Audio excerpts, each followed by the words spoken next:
Hello and welcome or welcome back to my channel. My name is Felicia and today I'm going to talk about my trip from this past summer to Kyoto. This is part of a three-part series. Part one was Tokyo, part two was Osaka, and this is part three in Kyoto. So this past summer, I took my 16-year-old grandson for 16 days to Japan. And I'm going to talk about where we stayed, what we did, what we ate, and what I do differently. So first of all, where did we stay? We stayed at the Davies Roynet Hotel Kyoto.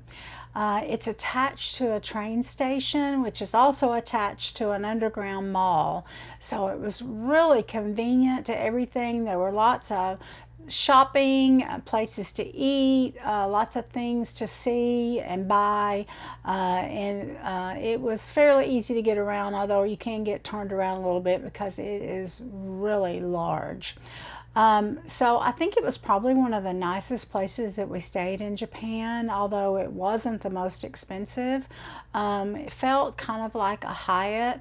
It was really sleek, new feeling, and modern, with a really nice, comfortable room, although it was small because all the rooms in Japan are small. But it was really nice, convenient to everything, and obviously right there in the train station, so easy to get around. It was around $116 a night, which I thought was really reasonable. So what are some things that we saw while we were in Kyoto? So we took a tour to Hiroshima. It was a full day tour. It was 12 hours long. And I got that through Get Your Guide, and it was about $280 a piece, because we did have to take the bullet train there and back. So that tour did include the bullet train. It also included the ferry ride onto Miyajima Island, the atomic bomb dome, the Hiroshima Peace Park, and a lunch. It also included lunch. So that was a full day tour. It was really worth it, though. We did enjoy that. It was something that my grandson really wanted to see, so it was really interesting. We also explored the Higashiyama area of Kyoto. We went down a street called Teapot Lane, where they had lots of handmade teapots and cups, lots of stores and shopping, lots of people walking around in traditional dress, and lots of temples and shrines. We also, or I took I did a tea ceremony. I had tickets for my grandson and I, but he was worn out by this part of our trip because we were gone for 16 days, and this is the last town on our trip, so he was really tired. But so I went to the tea ceremony by myself, and it was really interesting. It was definitely a tea ceremony in a traditional tea house. And they showed us how to make matcha, and then we got to make our own matcha tea, and they served sweets also with it. It was really interesting. I did book that tour through Get Your Guide also. It was $40, and I think it was maybe 2.5 hours. So it was really interesting. You definitely should do that if you go to Kyoto also. So what are some things that we ate while we were there in Kyoto? Well, we had a wonderful breakfast buffet there at our hotel each morning. Had lots of westernized food as well as Japanese food, so plenty of things to find to eat.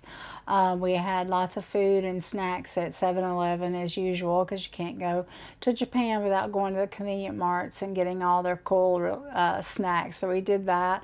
We also tried a Starbucks in the train station, and we got two medium coffees there, and they were only $7 for both of them together. So that's a lot cheaper than it is here in the US to get a coffee.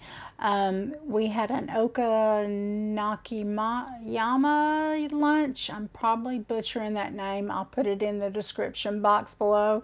I'll also put our itinerary in Kyoto in the description box, and I'll put links to the Tokyo and Osaka video, so you can see those two if you want to go back.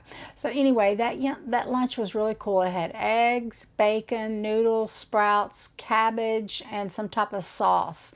And they make it right on a griddle right in front of you, and then you get like a little steel spatula, and it's huge. It's like the size of a dinner plate, and you cut it into wedges with the spatula, and then you can eat it with your chopsticks. So anyway, it was a really neat experience just watching them make it, and it was really good. So I would definitely recommend eating that. We also tried some Japanese pumpkin cookies that were good. We of course had the matcha tea and the sweets. We went to one of the conveyor belt sushi places because my grandson loves sushi, so we went and tried that. And I'm not big on fish at all, especially raw fish, and so I tried all the vegetarian options, and they had several of those, so it was no problem. So how could you decide how much it was going to cost you? Well, the plates were all different colors depending on what you got, so they would add up the different plates, and that was how much you paid to eat. I think it was $15 for both of us, so it's not very expensive, and it was really a neat experience. And as it comes by, it's written in English also, as well as Japanese, on little signs on the conveyor belt, so you can tell what you want to get before you pull it off the conveyor belt. So you just pull off however many plates that you want and eat however much you want, and then you pay at the end. So anyway, that was a lot of fun. Then I went one night and got a chicken noodle bowl and like a broth, and with some pork dumplings with it. It was really good. I think it was only $10 for the whole thing. And it did take me like 15 minutes to place my order though, because they gave me an English menu and then a Japanese menu. And I looked at both of them, and there was more options on the Japanese menu, so I wanted to translate it all and try to figure out what I wanted before I ordered it. So anyway, it was really good. It did take me a minute to order it, but I did enjoy it. We also, my grandson was getting tired of Japanese food, so we ate at a McDonald's and a Burger King. So at McDonald's, pretty much tasted, the same way it tastes in the U.S. The fries were really good, and the portion sizes were smaller, I would say, and the drink sizes were definitely smaller because the small Coke was like the size of a kid's Coke, and you can't find plastic straws there. There's paper straws or no straws. So at the McDonald's they had paper straws. At Burger King, I believe they had the hole in the top, so like the sippy cup kind of holes there. And I wanted something a little different, so I decided to order the Mexican Junior Whopper. So that's what I ordered. And it was like a regular Whopper with avocado, and they called it a Mexican Whopper because it had avocado. So it was really good, but it wasn't what I expected. We also were pretty close to a pastry shop that was there in the train station, so we got some fresh pastries a couple of different times. Really, really good. So we had lots of good food while we were in Kyoto. So what would I do differently if I decided to go back there? Number one, I would add 1 or 2 days more to Kyoto, just because I feel like I didn't get to explore it. We were there for 5 days and 4 nights, but I just didn't feel like we had enough time there. I definitely would add 1 or 2 more days, and I would probably add a smaller town to explore while we were in Japan, and if I go back to Japan, that's probably what I'll do. So I hope you enjoyed hearing about our trip to Kyoto, and I hope you check out my other 2 videos for Tokyo and Osaka. And if you have any questions, please put them down in the comment box below, and I will definitely try to answer those for you. And I hope to see you again for my next video. I'll see you soon. Bye-bye.